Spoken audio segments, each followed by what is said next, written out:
तो जी hello good morning, स्वागत है आप सभी का एक न्यू वीडियो में। मेरा नाम है अभिषेक। तो आज है हमारा डे 4 इन प्रयागराज महाकुंभ।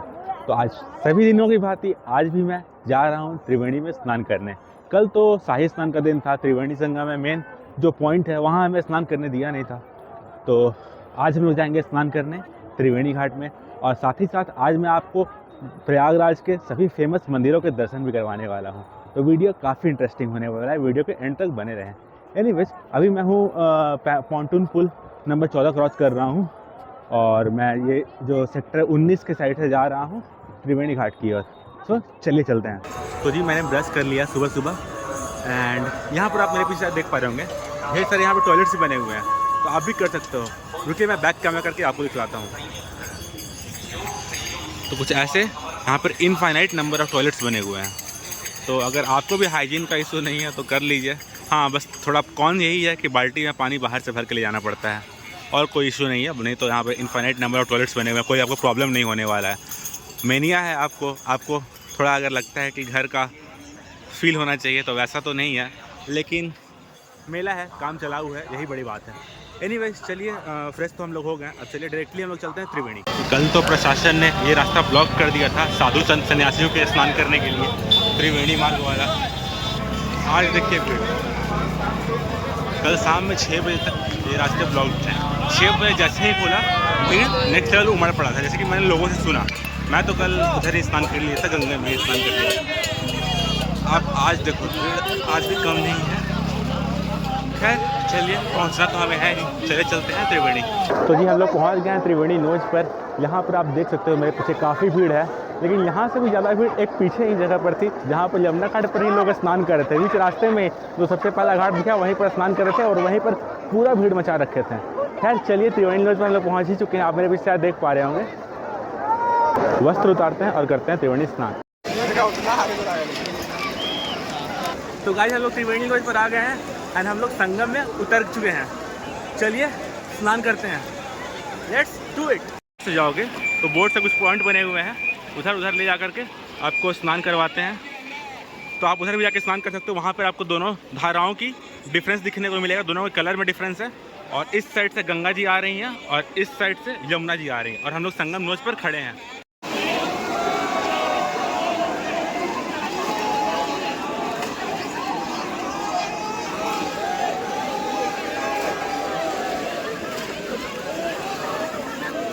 तो गाइस हमारा स्नान हो गया, चलिए हम लोग बाहर चलते हैं। किसी दूसरे इंसान के पास हम लोग अपना सामान छोड़ करके आए हैं। होप तो कोई प्रॉब्लम ना हो हमें ढूंढने में। जल्दी से जल्दी स्नान करके निकलते हैं।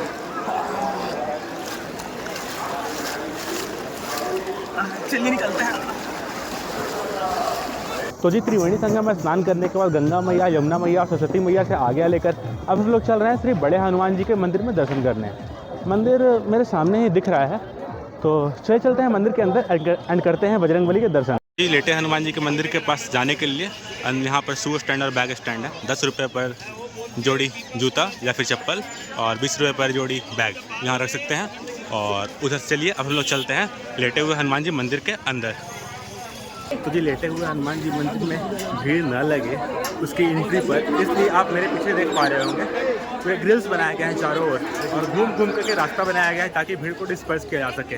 तो जी I was very fortunately lucky, क्योंकि बड़े हनुमान जी का मंदिर का गेट बंद हो गया, तो मैं बाहर ही रह गया था। लेकिन फिर उन्होंने एक छोटे से गेट खोला 10-15 लोगों के लिए, और उसमें मुझे एंट्री मिल गई। अच्छा है यार, मतलब लकी था। चलो बजरंगबली के दर्शन करते हैं।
तो जी बड़े हनुमान मंदिर में हमारा दर्शन हो गया। तो दर्शन करने में हमें लगभग 1 घंटे का समय लग गया, लेकिन वो टोटली वर्थ था, बहुत ही अच्छे से दर्शन हुआ। यहाँ पर जो बजरंगबली की जो प्रतिमा है वो लेटे हुए है यहाँ पर, तो इन्हें लेटे हुए हनुमान जी के नाम से भी जाना जाता है। ऐसा लगता है, मानो प्रतीत होता है कि वो वहाँ पर विश्राम कर रहे हैं। चलिए दर्शन हो गया, अब हम लोग कलेक्ट करते हैं अपना चप्पल और फिर चलते हैं किसी अपने नेक्स्ट डेस्टिनेशन पर। तो बड़े हनुमान जी मंदिर के एग्जिट के पास ही एक फूड कोर्ट बना हुआ था। So for the first time in Prayagraj मैंने कुछ खरीद कर खाया है, नहीं तो इतने भंडारे यहाँ पर चल रहे थे कि कभी कुछ खरीदने की ज़रूरत ही नहीं पड़ी। आज जिस रास्ते में मैं हूँ बड़े हनुमान, इस तरह इसमें मतलब आश्रम वगैरह उतने बने हुए नहीं हैं, इसलिए ही फूड कोर्ट में मुझे खाना पड़ा, नहीं तो आज भी भंडारे ही खाता। खैर चलिए, यहीं पर एक डिजिटल महाकुंभ है, वहाँ पर हम लोग चलते हैं एंड देखते हैं क्या हमें वहाँ देखने को मिलता है।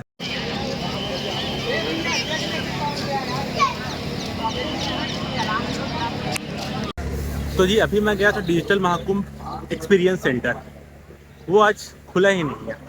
I don't know why. In fact police वालों से पूछा तो उन्होंने पता नहीं है कि पता नहीं क्यों ये नहीं खोला। फिर मैं गया अक्षय वट, इसे भी अभी बंद कर दिया गया। कह रहे थे कि थोड़ी देर पहले खुला हुआ था, लेकिन फिर अब इसे बंद कर दिया गया है। I don't know why, but मेरी भीड़ को डिस्पर्स करने के लिए ऐसा काम किया जा रहा है कि कई सारे लोकेशंस स्पॉट्स को टेम्परेरीली बंद कर दिया गया है। पूछ रहा हूँ कि कब खुलेगा, तो वो कह रहे हैं कि ये भी नहीं पता। देखता हूँ, घूमते फिरते अगर खुला हुआ मिलता है तो फिर से आप लोगों को दिखला दूंगा, नहीं तो फिलहाल चलते हैं किला घाट की ओर। So guys, things get quite frustrating sometimes. सोचा कि किला घाट पे जाऊँगा, आपको बोटिंग दिखलाऊँगा, प्राइस वगैरह भी बताऊँगा। किला घाट आया तो इधर इन्होंने ब्लॉक कर रखा है। अब लोग बता रहे हैं, मैं श्योर नहीं हूँ, लेकिन लग तो ऐसा ही रहा है कि VIP के लिए तैयारी हो रही है और पूरा रास्ता को ब्लॉक कर दिया गया। आपको दिखलाता हूँ मैं।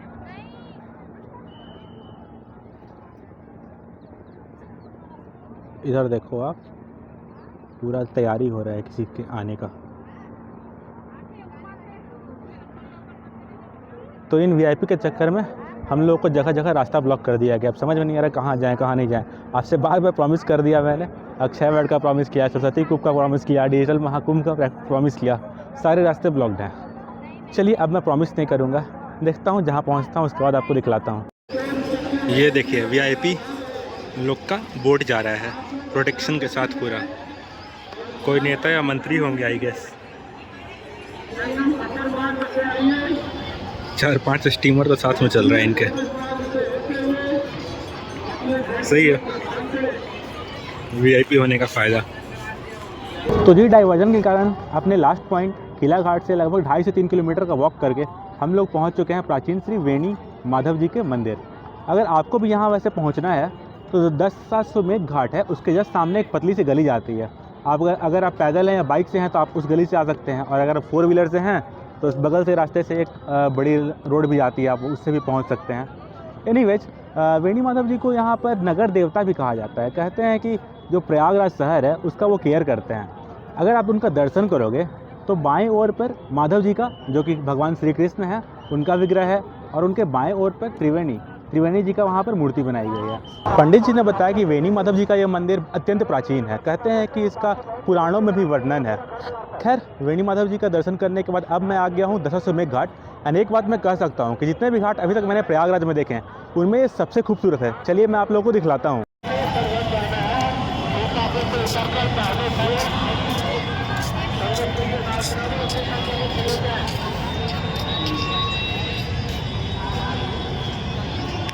तो जी कुछ ऐसा है दशाश्वमेध घाट, आप मेरे पीछे देख पा रहे होंगे कई लोग स्नान भी कर रहे हैं इस जगह पर।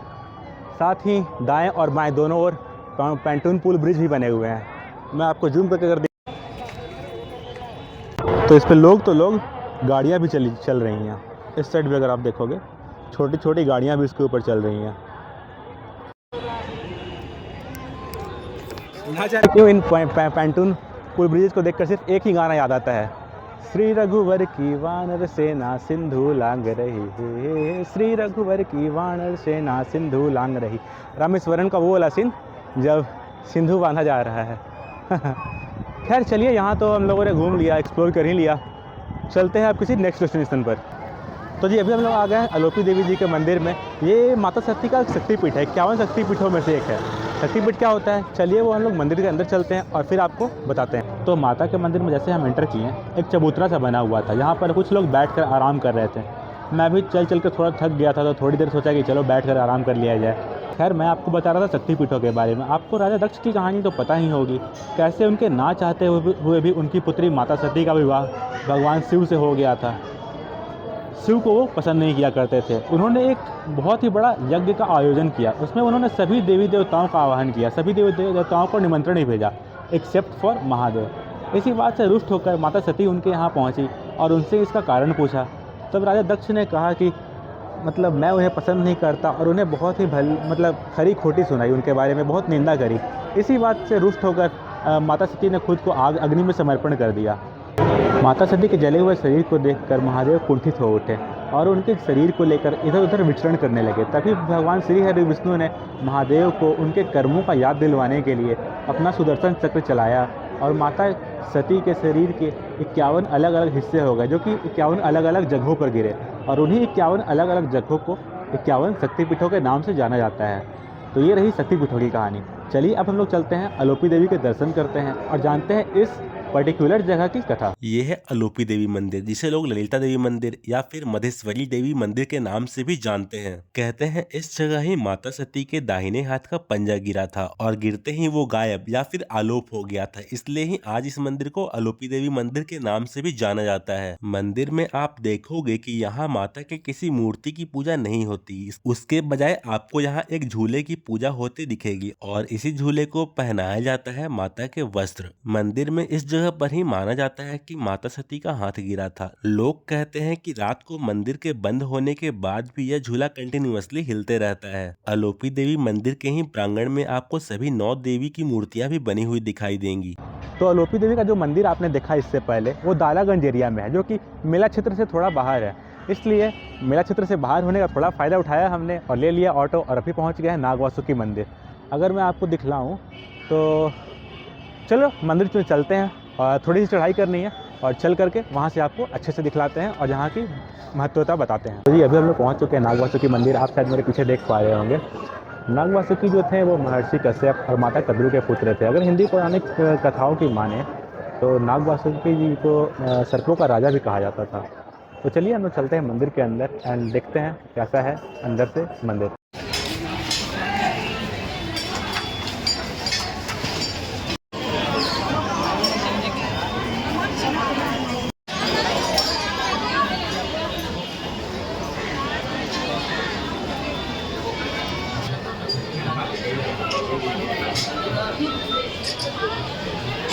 तो जी हमारी नागवासुकी मंदिर में दर्शन हो गए। बगल में एक महादेव का मंदिर था, उसमें भी हमारा दर्शन हो गया। अगर हम इसकी कथा की बात करें तो आपने समुद्र मंथन की कथा तो सुनी ही होगी कि कैसे वासुकी नाग ने अपने आप को एक रस्सी बनाकर मंदांचल पर्वत पर जो समुद्र मंथन की जो क्रिया थी को किया था।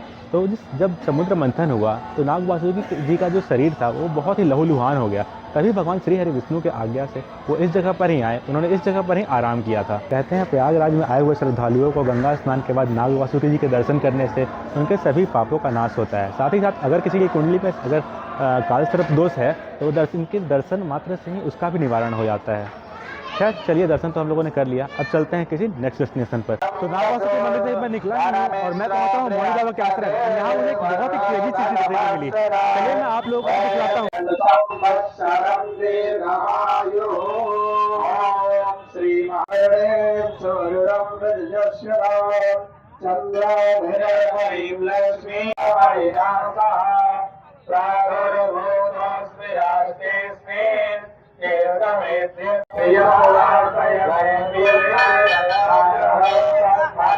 मौनी बाबा के शिविर में सिर्फ और सिर्फ रुद्राक्षों से ही 12 ज्योतिर्लिंगों के शिवलिंग को निर्माण किया गया है। यानी टोटल शिवलिंग का निर्माण करने में 55 करोड़ 55 लाख रुद्राक्षों का इस्तेमाल किया गया है ना क्रेजी?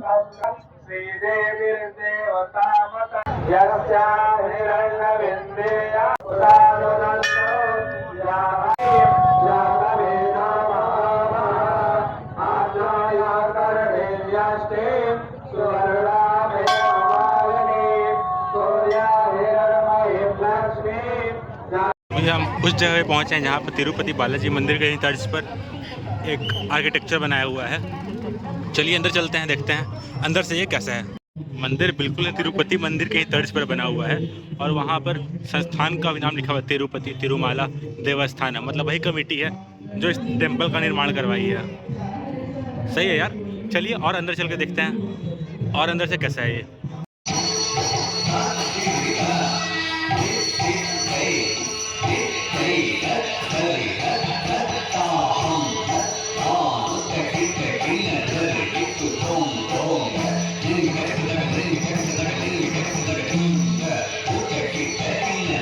तो मेन तिरुपति मंदिर वाले पंडाल के ही साइड में एक और छोटा सा पंडाल बना हुआ था जहाँ पर कुछ बच्चियां कुचिपुड़ी डांस परफॉर्म कर रही थी। ये रहा मंदिर का पहला गोपुरम और जैसे ही आप एंटर करोगे सभी साउथ इंडियन मंदिर की तरह ही यहाँ पर भी आपको एक गोल्डन पोल देखने को मिलेगा, गोल्डन पिलर। वैसे तो कई साउथ इंडियन टेम्पल्स में ये ओरिजिनल गोल्ड का बना हुआ होता है या प्लेटेड होता है, लेकिन इस रेप्लिका में भी इन्होंने कोई कसर नहीं छोड़ी बनाने में।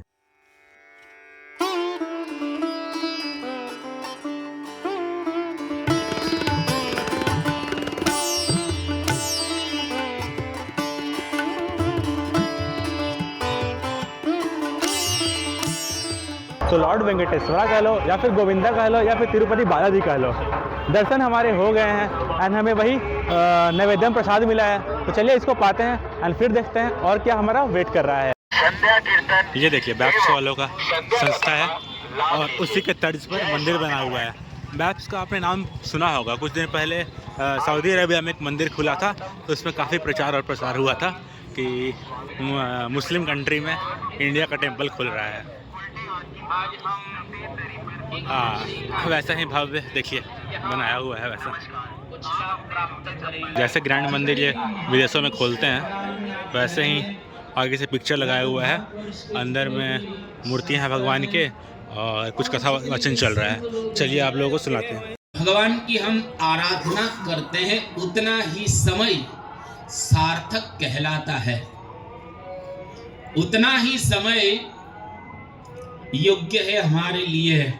तो गुरु नानक जी की यही भावना कि भजन करना चाहिए, मीरा की भी यही बानी भजन करना चाहिए, कबीर जी की भी यही बानी की भजन करना चाहिए और नानक जी भी यही बात बताते हैं कि भजन से शांति का एहसास और अनुभव प्राप्त होता है।